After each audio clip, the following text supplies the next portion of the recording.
I'm 23 now, but ever since I was 12, I can remember my sister having a lot of nightmares and talking in her sleep.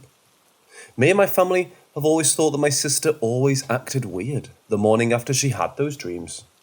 She would also talk to my mother about the nightmares, describing the people she saw as all dressed in white and are all moving away from her. I should also mention that we come from Egypt and that my family is Muslim. My family is superstitious and they believe in Islamic afterlife grave questions. To give you a little bit about these questions, two dreadfully looking angels ask you 3 questions. 1. Who is your Lord? Allah. 2. Who is your religion? Islam. And 3. Who's your prophet? Muhammad.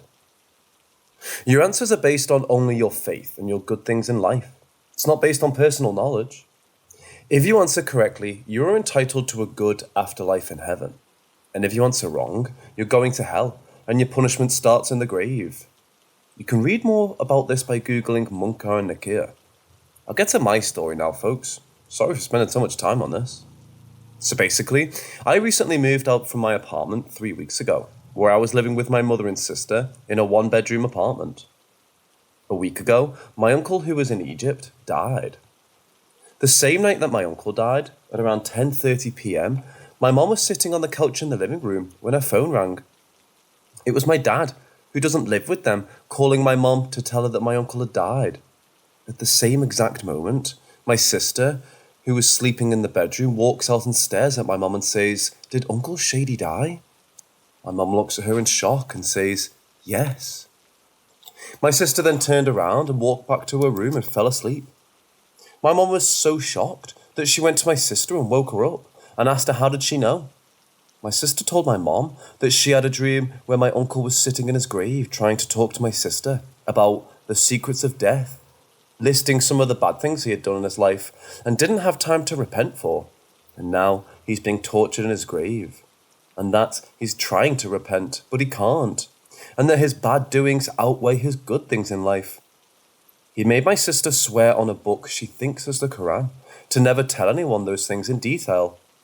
By that time, my sister and my mom had moved to the living room to relax a bit and have some tea. When my sister got up to go back to the room, she started screaming. When she looked in the room, she told my mom it was an apparition of my uncle in the room. My mom told her that it was my uncle reminding her of the pact they have made. I should mention that we haven't talked to my uncle or any of my dad's family in over 10 years. We moved to the USA in 2010 and haven't talked to them since. We also don't have good relationships. We hate my mother and we have bad blood with them. That is not my sister's first encounter with the paranormal or the first time she had dreams of dead family members telling her secrets or stories. It's just the most recent. I just came back this weekend to visit them. I'm really confused and quite flustered by my sister's weird connection and honestly, a little scared of that connection. I also have a hard time believing this, considering I don't believe in any of it, but to hear it from my sister is quite scary.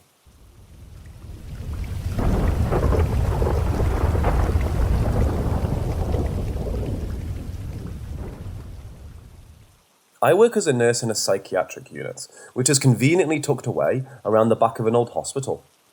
I'm on night shift at the moment, and most of the night is spent trying to convince manic patients to return to their bed. We were having a strangely quiet night.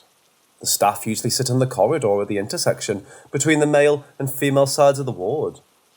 We can hear everything that's going on better from there and intervene quicker if needs be. There's a shower room located just to the left of where we sit. It has a toilet and short wall partition separating the shower in the far corner of the room. As we were sitting there, the door to the shower room slowly crept open. No big deal. We got up, closed it again, and went on with the night.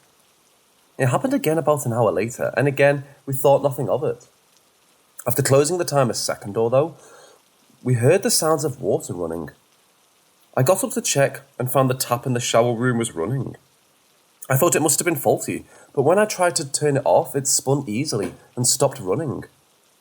Feeling a little freaked out now, I checked around the partition to the shower in case a patient was somehow hiding there, but there was no one. When I turned to walk back out, I felt a sudden chill on the back of my neck, and heard a sound like gas hissing behind me. I glanced back around and checked the shower, which seemed to work fine, and just assumed there was trapped air or something. The next night, we were sitting in the same place, and again, it was an unusually quiet night, until around 2 a.m, when we heard a massive bang and then a dull thud, as if something had hit against a wall and then slid to the door.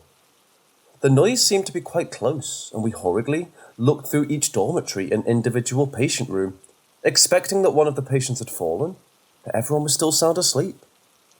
Apart from one patient who told us she had trouble sleeping the last few nights and asked to watch some television in the sitting room. We continued with our search, but couldn't seem to find anything to explain the sound, and sat back down in the corridor where we started to talk about ghosts and joking about being haunted. The patient who couldn't sleep asked if she could smoke in the toilet. We said she could have a quick one in the shower room before going back to bed, and she asked for one of us to come in with her. When we asked why, she explained, "Because that room freaks me out. There are spirits in there that are trying to come through the mirrors."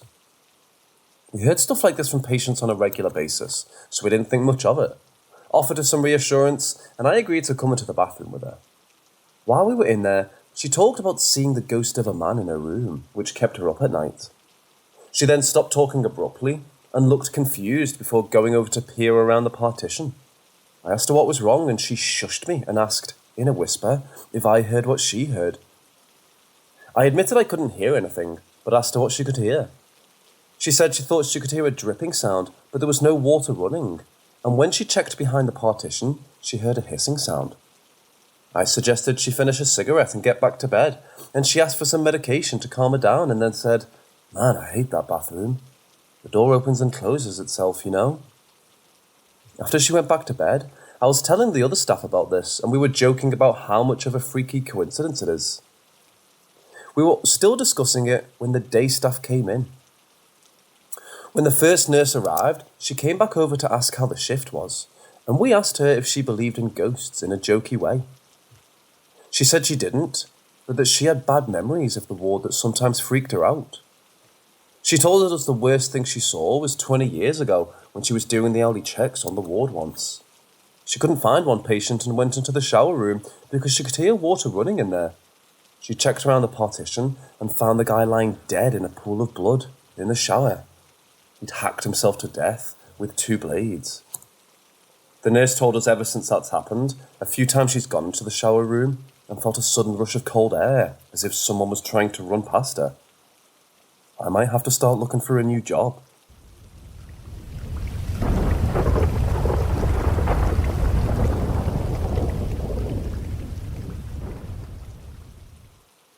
So for a bit of background, I'm a psychiatric nurse working in an older unit of a bigger hospital. We're pretty well distanced from the main hospital building, and there's not much around us apart from a car park, some trees, and an admin building just down the road. I was on the night shift when this happened. There's usually skeleton staff on overnight. We had a patient with an eating disorder on the ward at this time, and she required constant observations to make sure she wasn't micro-exercising or purging.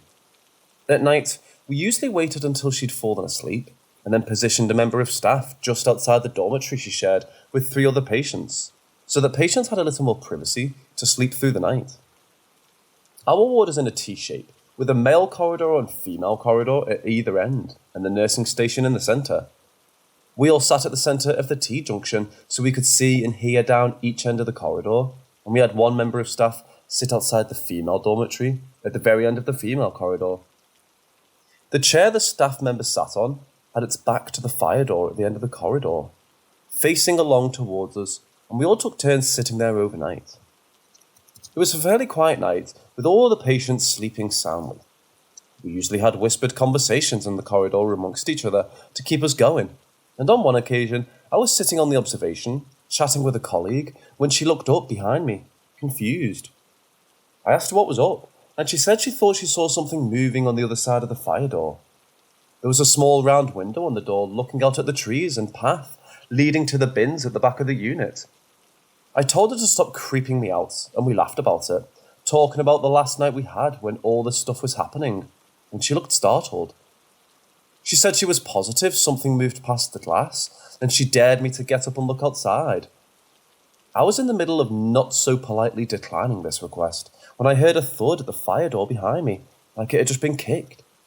I froze and we exchanged a look of horror just as there was a very gentle knock at the door. Needless to say, we were both freaked.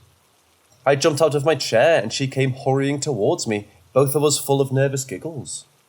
It took some persuasion from both of us before we managed to go up and look out the window.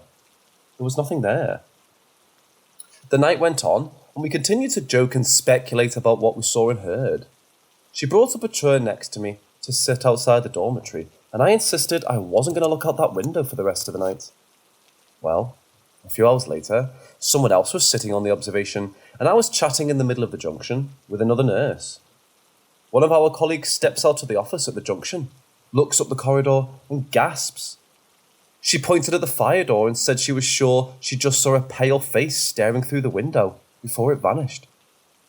A new round of speculation started as we theorised as to what it could be when the door to the female dormitory burst open and a patient came stumbling out of the corridor, running past the nursing assistant on the observation and straight down the corridor at us.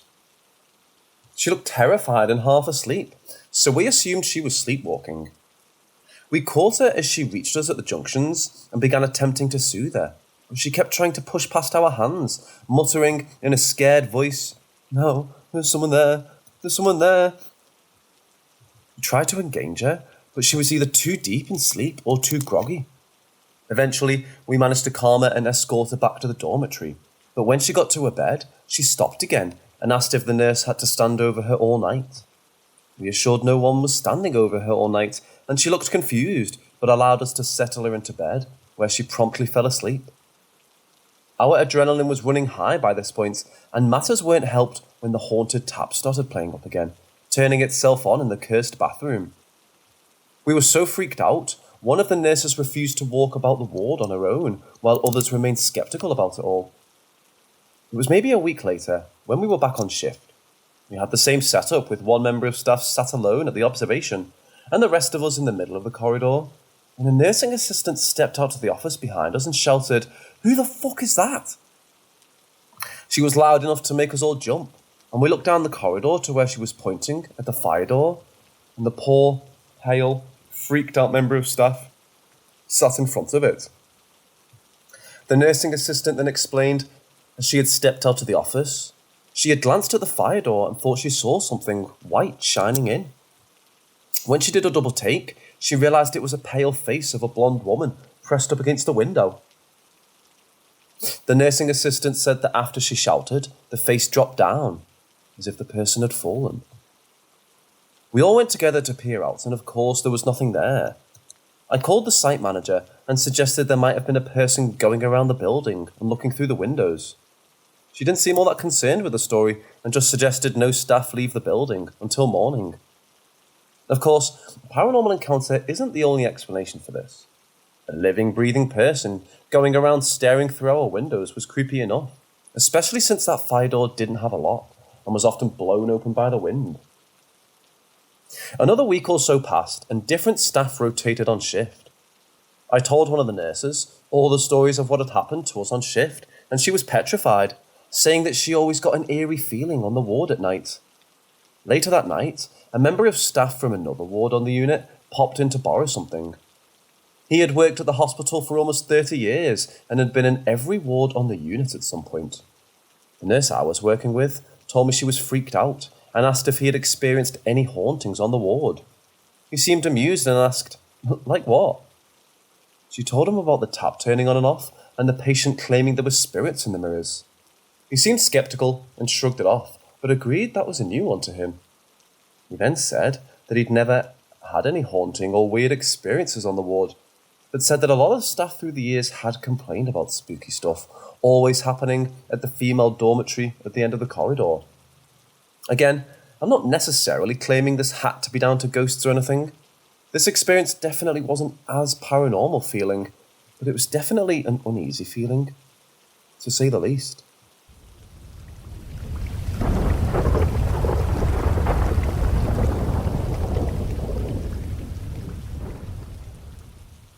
When I was very young, I used to live in a very rural small town. It was a great house, big and new. I lived with my sister, mother, and father. Once, the power died in my region, so we got some candles and stayed in the TV room. But for some reason, I decided to go walk around the house.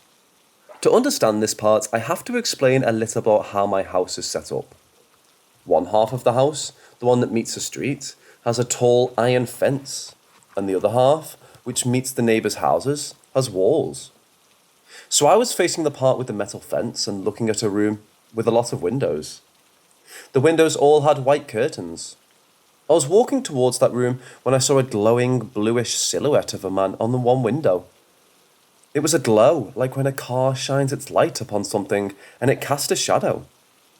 But the odd thing is that the silhouette had the light while the rest of the window was in the dark. I went back in silence to where my family was and told my dad that there was someone in the house, inside the fence area.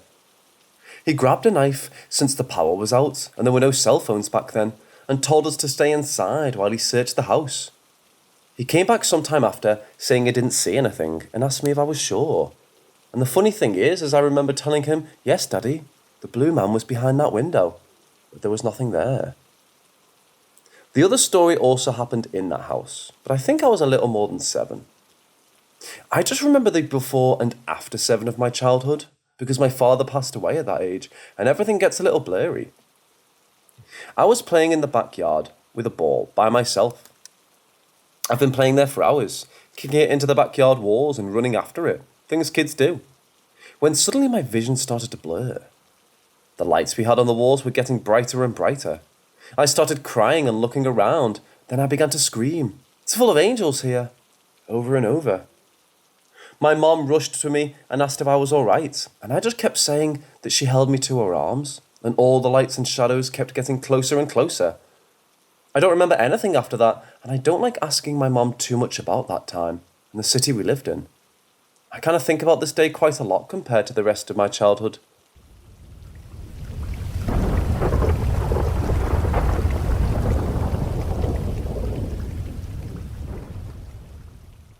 This story happened a little while ago. I've been hoping to find someone with a similar experience to mine. Since my wife and I moved to this house about 10 years ago, I've had a number of small experiences, but it's recently changed. For years, something has been untying all my shoes every second or third day. Once or twice, my laces have been removed. It's a tiny thing and a small annoyance. I know my wife doesn't do it, because it happens more often when she's been away for work trips and such. I used to say out loud, "Oh no, my shoes.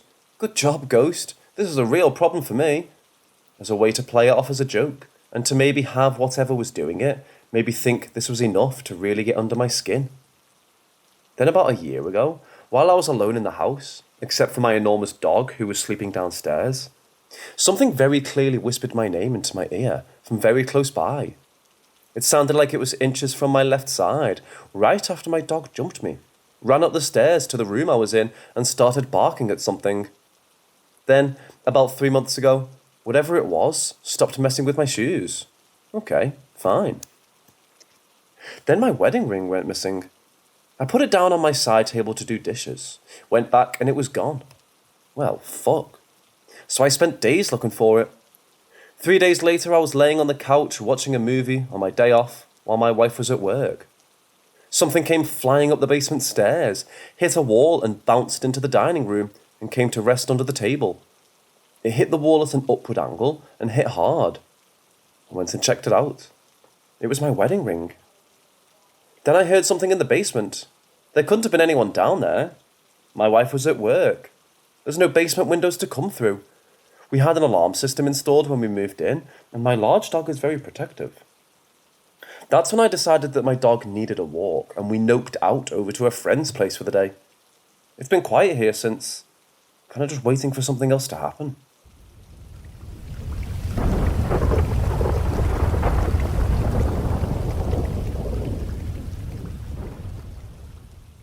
After working in a paper mill for 20 years, Eric Martin was forced to give up on his job in 2005, after falling down while trying to get something off the shelf.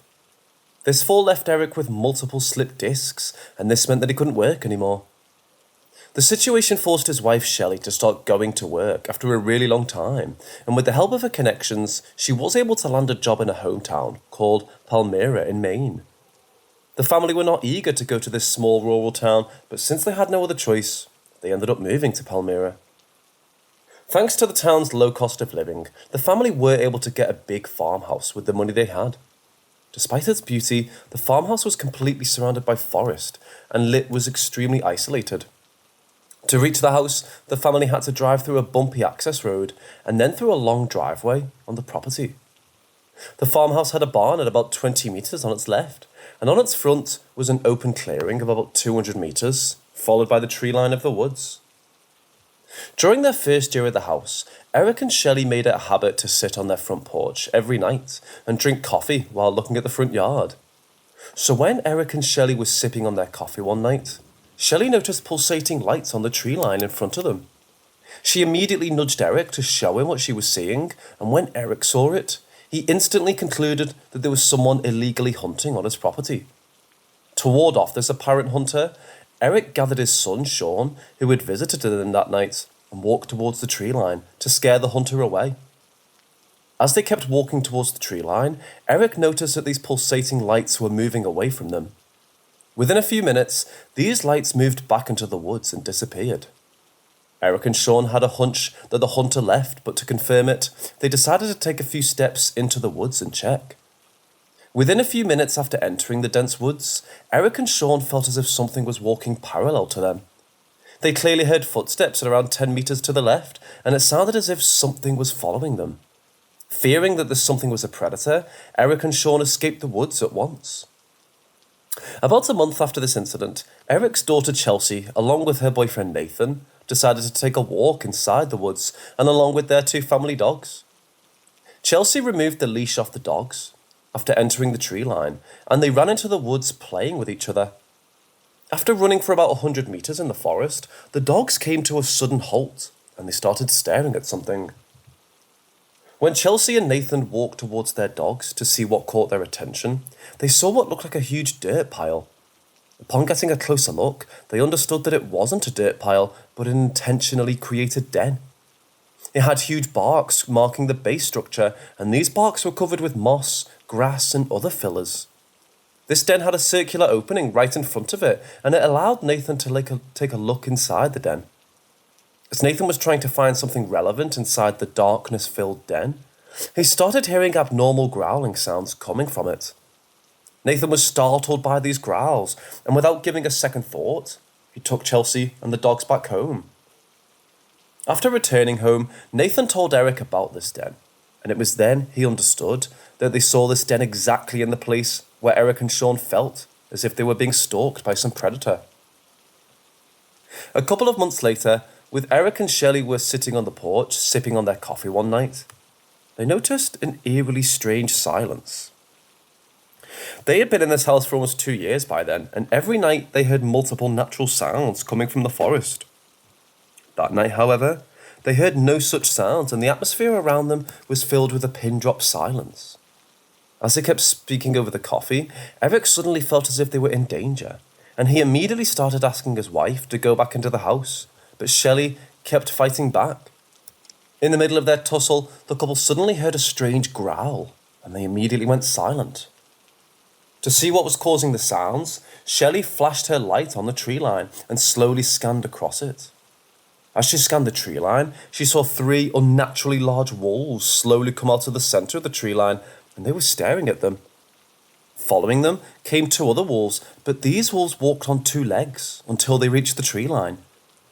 Once these 2 bipedal wolves reached the tree line, they got on all 4s, and the 5 of them started running towards Eric and Shelley. Despite having the head of a wolf, this animal was bipedal and too big to be a wolf, and Eric, being an extremely experienced hunter, was not able to figure out what it was. Without saying a word, the couple rushed back into the house and locked the doors. Shelley immediately started running inside the house, closing all the windows with blinds and turning off the lights. Then she went into Chelsea's room and woke her up, asking her to have a look at these animals. Chelsea was extremely frustrated at first, but looking at how scared her mom was, she walked to the window, parted the blinds, and peeked through it. Through the window, she saw these 5 huge figures standing in a row, staring at the house as if they were waiting for them to come out. As she was peeking, one of those animals stood on its hind legs like a human and looked dead at her. She was startled by the sheer size of this figure as it stood 8 feet tall, and she fell down gasping. Meanwhile, Eric was thinking about going into the barn to retrieve his rifle, but he himself knew that no matter how fast he ran, he wouldn't be able to take out his rifle from his barn in time. So, he decided to drive his truck to the doorstep and secure his family by driving them away. He slowly parted the blinds of the window near him and slowly peeked through it to see where those 5 creatures were. As he couldn't see the creatures on the front porch, he grabbed his keys and walked out of the house towards his truck. After he stepped out of the house, he noticed that they were standing in the clearing in front of the house, and thus he walked towards his truck while keeping his eyes on them persistently. While he was about to open the truck door, he accidentally dropped his keys. Hearing the slight sound these falling keys made, these creatures started running towards him. And Eric ran back into the house, grabbing his keys. As he closed the main door, these creatures started scratching the door aggressively. Eric rushed to the room where Shelley, Chelsea, and the dogs were present, and after making sure they were all right, he called the police, hoping that the sound of their vehicles would scare these creatures away. When Eric told the police about these creatures, they told him to lock the house and stay inside. Before Eric could say another word, they cut the call and the helpless family was left alone. The family gathered in a room on the 2nd floor, locked its door and windows, and barricaded them with objects for extra protection. They huddled together and hoped for the dreadful night to end soon. For the remainder of the night, these 5 wolf-like creatures kept running around their locked house while bumping into walls and scratching through doors. They clearly seemed to communicate with each other and coordinate their moves. Smelling the scent of the family on the 2nd floor, these creatures jumped onto the roof of the 1st floor to try and get hold of them. When the family periodically peeked through the window in the room, they would see the silhouette of these wolf-like figures walking on the 1st floor roof on 2 feet. They occasionally heard the sound of aggressive scratching on the walls behind them, and it only kept getting worse as the night aged. But when it was dawn, they heard these creatures run back into the woods. When the family stepped out of their house, they noticed huge footprints with claws and tufts of fur all around their property, and their house was covered with freshly made deep claw marks. The family members were deeply traumatized by this incident, and they ended up moving out of the house.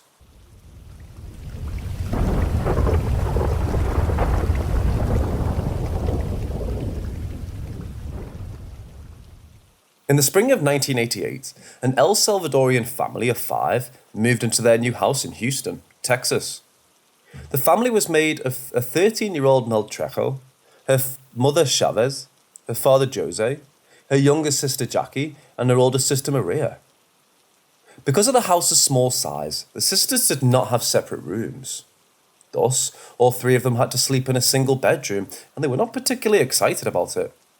Jose, however, was extremely happy when they moved into this house, as he believed he could carve a better future for his wife and daughters by staying in the United States.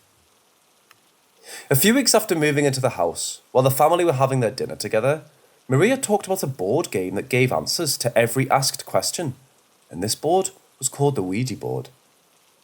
She insisted that the family could play together and pleaded with Chavez to get the board for her. Although Chavez did not know much about this game worked, she decided to get it for her daughter, since all of them could play it. When Chavez finally got them a Ouija board, the girls ran into their room with excitement to play with it. Maria had a blatant idea about how to play this game and the 3 rules that should be followed, but she wasn't particularly sure about what these 3 rules were. So, she read out loud the rules on the sheet that came with the board. This sheet had 3 rules, and they were never play alone, always say goodbye when you're done playing, and never play in your own house. Despite reading these rules, the girls instantly broke the 3rd rule as they started playing with this board in their own house.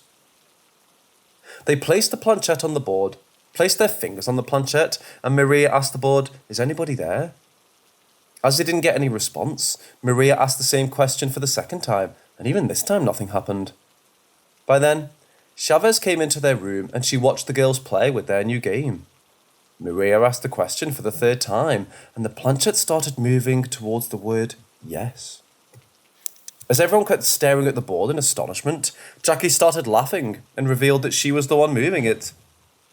As the board didn't seem to work, the sisters lost interest in it and left the room after pushing it under Mel's bed. Mel had just gotten into middle school, and she was finding it really hard to make friends. To make it worse, a girl named Erica was terribly bullying her, and she was scared to walk out of her classroom. Every day after school, Mel would go back to her home feeling extremely sad, and she felt like she had no one to open up to about the situation. As things were getting worse day by day, Mel decided to use the Ouija board to open up. When Mel greeted the board, nothing seemed to happen at first, but within a few moments, the planchette started moving around the board and it spelt hi. After this, Mel asked if it could help her get rid of a bully, and the planchette moved to yes. The next day, when Mel went to school, she heard her teacher announce Erica's permanent exclusion from the school. After school, Mel rushed back to her room and asked the Ouija board if it was behind Erica's expulsion. To her surprise, it replied yes, and the next moment, the planchette moved across the board all on its own to spell out, "I am your friend." Without Mel asking any questions, Mel was happy that she finally had a friend. That night, Mel's parents went out on a date, leaving their daughters all alone in the house. As they kept watching TV while sitting in the living room, Mel started feeling a sharp pain in her head, and she went into the kitchen to take a painkiller. While Mel was about to walk out of the kitchen, she started hearing footsteps from the house's fenced backyard, and they kept getting closer and closer, only to suddenly stop. As Mel slowly peeked out of the kitchen window, a terrifying demonic face suddenly appeared right on the window. Mel screamed her lungs off and ran to the living room in fear. When Maria asked her what happened, Mel told her about the demonic face. To see what this face was, Marie gathered up her two sisters and slowly walked towards the kitchen. On their way, they started to hear footsteps coming from the floor above them, and the ceiling above started to creak. It appeared as if someone heavy was walking upstairs.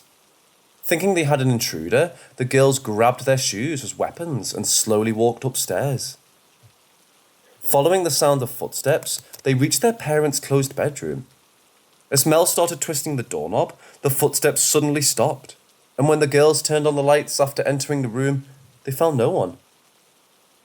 As they stood there staring at the empty room, Chavez and Jose returned home.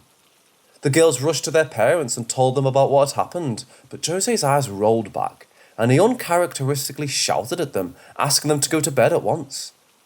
Jose had never acted like that before, and it appeared as if something had taken control of him.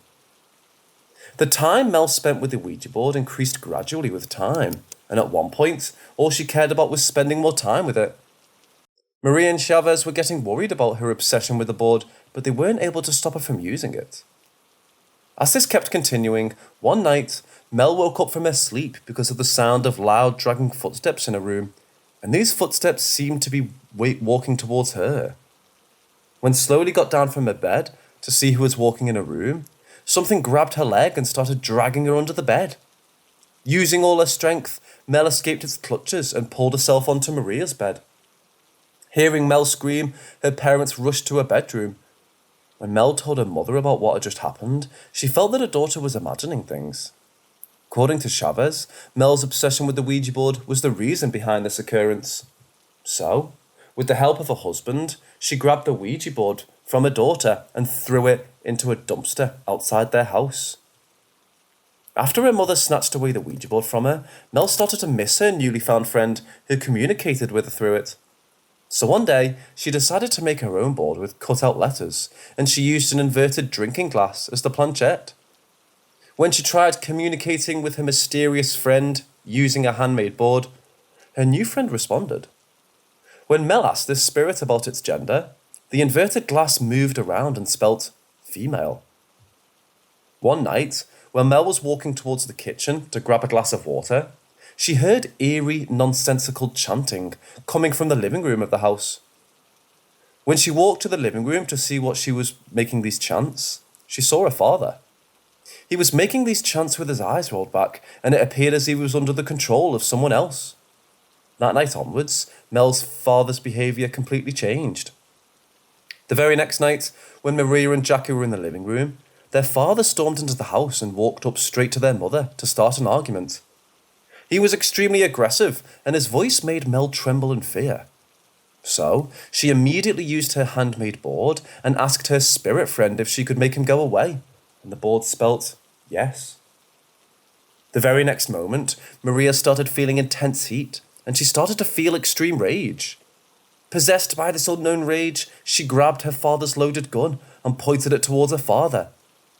With her father saying that she didn't have the guts to shoot him, the situation started to grow more tense, and it made Maria pull the trigger. Luckily, her mom pushed her arm up and the bullet hit the ceiling instead of her father. Hearing the gun sound, Maria came back down to her senses and claimed that something took her over. Chavez felt something evil was there in the house, and thus, she along with her daughters moved away from their house and settled in another apartment. Mel was finding it hard to adapt to life without her father, and this pushed her more towards the Ouija board. One afternoon, while playing with the board, Mel asked her friend where she had come from, and the moving drinking glass on the board moved around spelling, "From hell." This answer freaked Mel out, and she ran away from the room after putting all the cut-out letters inside the drinking glass. Just after taking a few steps, Mel heard a loud shattering sound from her room, and it stopped her. When she walked back to her room to see what caused this sound, she saw the drinking glass that she used as a planchette shattered in pieces, and the cut-out letters she used for her Ouija board were shredded and flying around. Mel's mysterious spirit friend started showing her violent side. As she stood in the room, Mel heard whispers in her ears, and they asked her to check under her bed. When she anxiously slid her hand under the bed, she found the original Ouija board that her parents had previously dumped.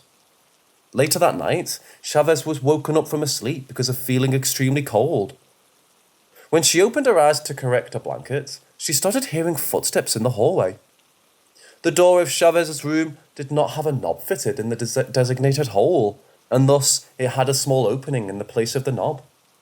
So, she slowly walked out of her bed and peeked through the hole in the door to see who was walking in the hallway. The moment she peeked through this hole, the footsteps stopped, but the very next moment, the demonic face of a woman suddenly appeared in front of her. Chavez fell back on the floor in fear, but she gathered herself up and peeked through this hole again, only to find the demonic face missing. She immediately rushed to her daughter's room to make sure they were safe, and much to her relief, they were indeed safe. One evening, when the family were getting ready for dinner, Mel suddenly got a feeling of being watched by someone. When she told her mom about it, she immediately shut her down, thinking she was trying to escape from helping her prepare the dinner. After she finished cooking, Chavez asked Mel to get the dinner plates. When Mel walked towards the shelf to get the plates, she saw a demonic creature standing in the living room, and before she called her mom to show it to her, it disappeared. A few minutes later, she was pushed onto the couch in her living room by something invisible, and she passed out because of falling short of breath. As Mel's mom was trying to bring her back to consciousness, she suddenly sat upright, and with her eyes closed, started gesturing with her hands wildly. Her skin started turning purple, and it appeared as if she was being possessed. Mel fell unconscious again, and when she woke up, she had completely forgotten the events that preceded. After this event, Mel became really sick, and despite Chavez taking her to multiple doctors, she was not able to have her daughter cured. A family friend suggested taking Mel to a witch doctor named Alice, and Chavez obliged. After examining Mel, Alice concluded that something evil was breaking Mel down. She made Mel sit in front of a mirror, made her close her eyes, and asked Chavez to look at her reflection. When Chavez looked into the mirror, she saw the same demonic face she had seen previously through the hole in the door appear instead of her daughter's reflection. The figure screamed, and the mirror shattered into pieces. When Alice asked her if she had any recent interaction with something paranormal, she told her about her new friend from hell, whom she communicated with using the Ouija board. Alice told Chavez that an exorcism should be performed on her daughter, and she instructed her to burn the board. So, Chavez called Jose, told him about the location of the board, and asked him to burn it immediately. Alice began the exorcism, and she started sprinkling holy water on Mel. For Mel, who was covered under a cloth, however, These hitting water droplets felt like painful punches. Meanwhile, Jose got hold of the board and set it on fire. When the board was burning, Mel felt as if she herself was burning from the inside, and this pain was unbearable for her. Finally, when the Ouija board completely turned into ashes, Mel collapsed on the floor, and she was back to her original self.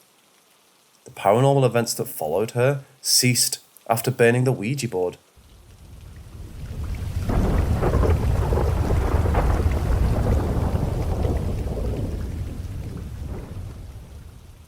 A few months ago, I adopted a dog. He's literally the cutest thing I've ever seen in my entire life. The girls at the shelter almost didn't show him to me because they thought a guy would be more interested in a German Shepherd mix or a lab, not the brown Pomeranian.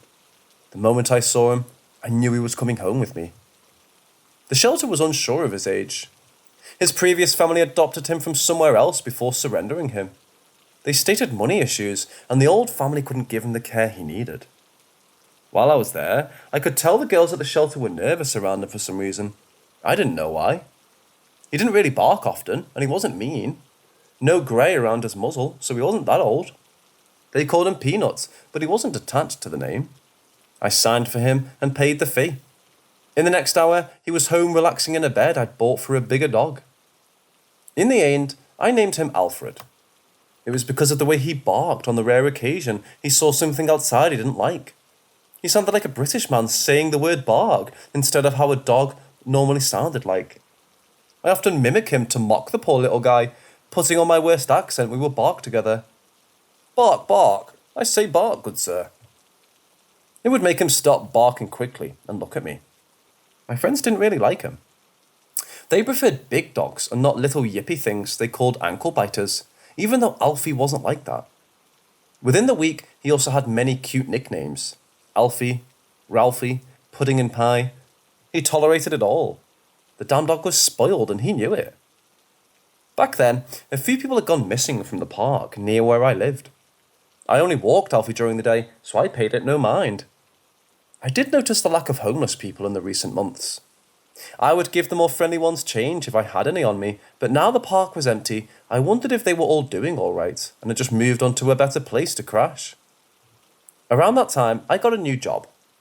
My neighbour could let Alfie out but a day came when they weren't home, and I arrived late. Alfie gave me a sharp bark in his human-sounding voice, telling me how displeased he was. At least he didn't make a mess inside. I didn't even take off my shoes. I put his harness on, and we were off into the park so Alfie could do his business. I found it a bit creepy in the park at night. The path cut through some trees, and the empty playground looked straight from a horror movie in the dark. Alfie was taking his sweet time picking a spot. He was very shy when it came to using the washroom. When his ears perked up and he froze, I didn't think anything was amiss. I assumed he had heard some other animal, and it freaked him out too much to pee. A shuffling sound made me turn my head. A figure was coming down the pathway towards us. Since I knew the homeless men in the park, I thought it was one of them and turned away. They never caused me any problems, and I felt no threat being alone with one at night. That was a huge mistake. I wondered how things would have been different if I just left when I saw that figure coming closer. Alfie started to bark and started pulling on his harness. I've never seen him do that before. I turned again to look at the figure, just as it went under a park light. I gasped over what I saw and took a step back, dragging poor Alfie just a second. It was deathly thin and pale, jaw twisted in a snarl and eyes completely black. Its spine was crooked and its arms curled into its chest. Alfie kept barking at the thing. I wanted to pick him up and run, but the twisted creature ran forwards. Despite its broken-looking body, it was fast. I could do nothing as it tossed aside my best friend. He let out a yelp as his little body bounced off the hard ground and he stayed still. I cried out for him, feeling distraught over the fact he got hurt. The distraction nearly cost me my life. The thing that charged into me, slamming me into a tree. The arm I raised to defend myself snapped, and I screamed in pain. Still, I looked over at Alfie's little motionless body. Hot tears stung my eyes, and I couldn't forgive this thing for hurting him. I kicked it in its stomach as hard as I could. You hurt my little Alfie, you bastard! I didn't have any weapons on me, but no one hurt my dog and got away with it. The thing stumbled backwards and I crashed my body on top of it, my broken arm throbbing in pain as I thrashed at it. I punched it and slammed that hideous face against the ground as hard as possible, as many times as my body could. I fought until I ran out of energy to do so. Cradling my arm, I stood to go over to Alfie. The thing on the ground had different plans. It snapped out a hand, grabbing my ankle, pulling it out from under me. I slammed to the ground and on top of my broken arm. I felt sick from the pain and nearly blacked out. The only thing keeping me awake was the chance I could still save my furry little friend. The pale creature tossed me aside. I slammed against a tree again, my ribs feeling like they broke. I didn't do any damage to the thing. Black eyes looked over at me in a hungry way, and I'd never hated anything more in my entire life. I couldn't do a damn thing to save myself from this thing, let alone save Alfie. I could only hope he got up and left if he woke up after I was dead, or someone found him. I didn't care about my life, only his. The creature that attacked us didn't look capable of rational thoughts, but a flicker of intelligence came into its eyes. It picked me up by my jacket and easily lifted me off the ground. I couldn't breathe from the combination of the pain in my chest and fear. Slowly, it opened its mouth. Rows of sharp teeth glittered in the dim light. It just kept opening that damn mouth. Wide and wider until it looked as if its entire face was being taken up by that dark and terrible maw. It meant to take my head off first. A sound made us both stop. A sound that made my heart stop. Fear and hope mixed together as I looked over. Alfie was standing. He let out a bark at the creature. I silently begged him to make a run for it. The creature noticed the way I was looking at my little dog. It knew it would cause me more pain if I watched Alfie get eaten before killing me. I was dropped to the ground.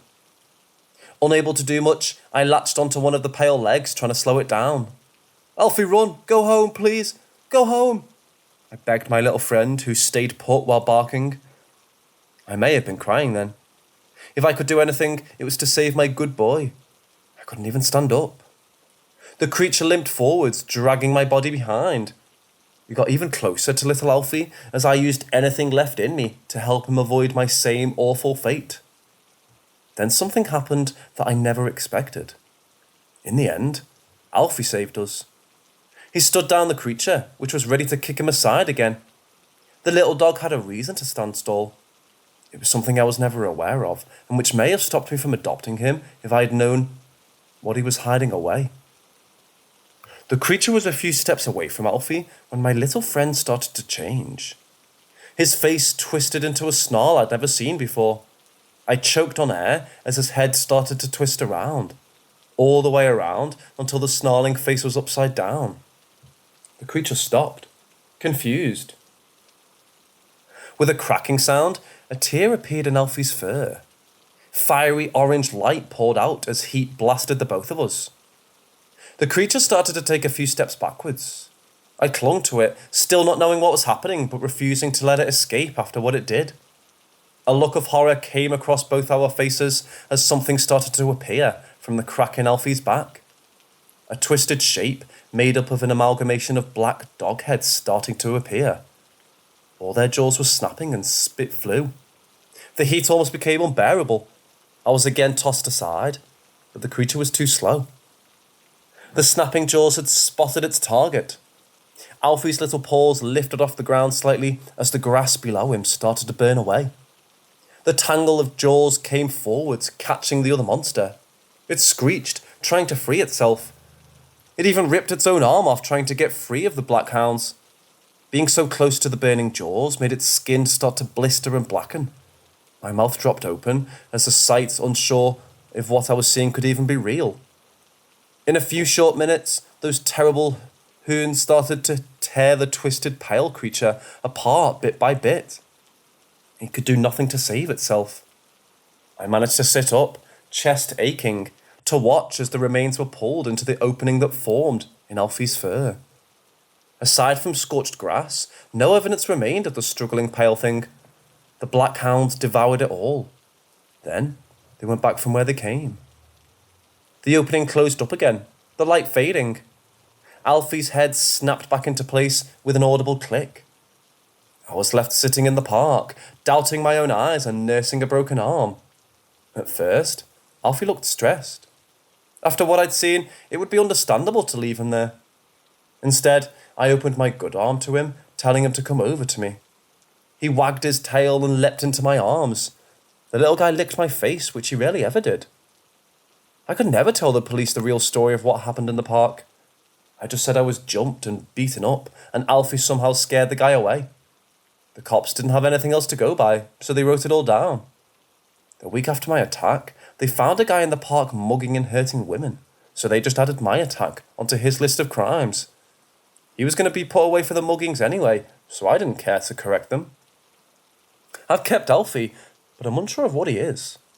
Aside from the cutest dog ever, did he take that form to get my guard down? Was he going to eat me someday? At this point, anything was possible. I had trouble sleeping because Alfie would just stand in my doorway staring. His eyes looked as if he knew something I didn't. To test him, I got out his favourite treats to get him worked up. Who's a good boy? Who is it? Is it Alfie? Are you a good boy? Are you the best boy in the world? I asked, in my best good boy voice. Alfie barked and went around in circles, excited. His tail wagged, and he didn't understand why I wasn't just giving him a damn treat already. Finally, he broke and revealed a part of what he was. He stopped moving, his eyes glowing like embers. His paws lifted off the ground, and the tiles under him warped from the heat. I thought he was going to eat me until he spoke. I am a good boy. Well, he did admit to it. I dumped a bunch of treats on the ground. He landed back down. Heat faded and eyes returned to normal. Gobbling down the treats, I petted him. Whatever he was, he's my perfect boy. He could eat me today for all I ever cared. He saved my life after all. Since then, he hasn't spoken aside from barking.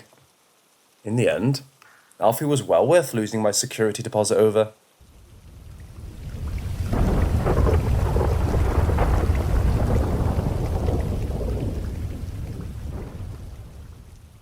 I adamantly refuse to ever go camping again. This happened years ago when I was still in my teens, but I still remember it clearly as day. I was loosely a part of Air Cadets after school. I didn't even have a uniform. They just let me hang out with a friend of mine and take part in some of the events. Since she was always busy with cadets, I wouldn't see her if I didn't go, but I didn't want to join myself. I wasn't the military type. They made you stand at attention and remember ranks. It wasn't for me. I just helped them set up for fundraisers or help clean up the meeting hall as an excuse to see my best friend. Then the camping trip came up. I wasn't really a cadet, but they said if I wanted, I could come along on the trip. We would need to do things like learn how to build shelters in the woods and first aid survival exercises. We could even take turns going up into a small 2-seat plane on the trip. My parents liked the idea of me learning something new, and I liked the idea of sharing a tent with my friend for a weekend. We never got to see each other anymore. Her parents wanted her to be doing a million extra things after work. I swear if she wasn't doing cadets, it would be a part-time job or two after school. The first day went perfectly fine. We all worked together setting up the tent at our outcamp. After lunch, they broke us into groups to practice building shelters. I think it was for a badge or something like that. Because I wasn't really in the program, they let me just hang out with my friend as long as I didn't help them. I couldn't help even if I wanted to. I didn't have a basic understanding of outdoor survival. Just being there was slowing them down. Instead, I gathered sticks I thought might be useful for them to use. While I was out on my own, but still had my friend group visible, I noticed some strange scratch marks on some trees. Deep, fresh cuts scarred the bark. I pointed it out, asking if there were any bears around, but they all shook their heads. Everyone was confident there were no large animals in the woods that were dangerous. I gave the marks one last worried look and went back with the group to drag down their progress again. By the end of the night, we were all tired and cold. No one told me it was going to be this cold out. My friend saw me shivering and let me borrow a sweater. I saw the brief look of hesitation on her face before she handed it to me. Aside from being tired and needing to do all these tasks, I was enjoying myself a little. That was until I accidentally heard the cadets talking when I was coming back from a bathroom break. Why did they even let her come along? One of them asked my friend. My breath caught and I waited for her to stick up for me. She doesn't have anything else to do. Besides, she's not that bad. Not that bad? What did that mean? Did my friend agree with them that I had some bad traits? I mean, I wasn't on the same skill level as the rest of them, but I still thought we could all have fun that weekend. The only way to rescue this trip is to have her do all the chores and keep her busy, while we do what we came here for. The voice sounded a bit nastier than it had any reason to be. I'll see what I can do. That was it then. A good friend of mine was turning on me. I was a burden in everyone's eyes and never should have come along. Walking into camp, they all noticed me and shut up really fast. I was given some fake smiles, and I played along with it. I shouldn't make them hate me any more than they already did. I just needed to get through that weekend and never come back to hang out with the cadets again. When night fell, we had no set bedtimes, but I only stayed by the fire for a little while. I turned in early to let everyone else chat and talk without me. Inside the tent was so cold, I wish someone would tell me the weather so I could pack better. After a while, I heard my friend come into the tent silently. I think she knew I was aware of what they all said earlier, but wanted to pretend it never happened. That was fine by me. My plan was to pretend I was asleep, until I did really fall asleep. After a while of silently being curled up in the dark, I came to a horrible realization that I had to pee. That meant getting out of my somewhat warm sleeping bag into the cold. I thought I heard some rustling of animals outside my tent, but I forced myself to think it was my imagination. I would also risk waking up someone to borrow a flashlight. Because the moon was so bright, I decided on going outside without one. As silently as possible, I got out of the tent, slowly zipping it up behind me. I shuddered in the chill air and started to power walk towards where a porta potty was set up. I didn't want to be out there for any longer than I had to. I knew the path by heart, but everything looked so strange in the dark. I started to doubt about my going the right way. I was so focused on staying on the path, I didn't notice strange flickering red lights in front of me. When I did see them in the bushes, I froze. I squinted, trying to get a better look at what I was seeing. All at once, I just knew. They were eyes. Red eyes staring at me from the leaves. Slowly, they started to rise up as if whatever was looking at me was standing, and I ran. I felt a jolt of fear, and I stupidly ran off into the woods. I kept running until my lungs burned and I tripped on an exposed root.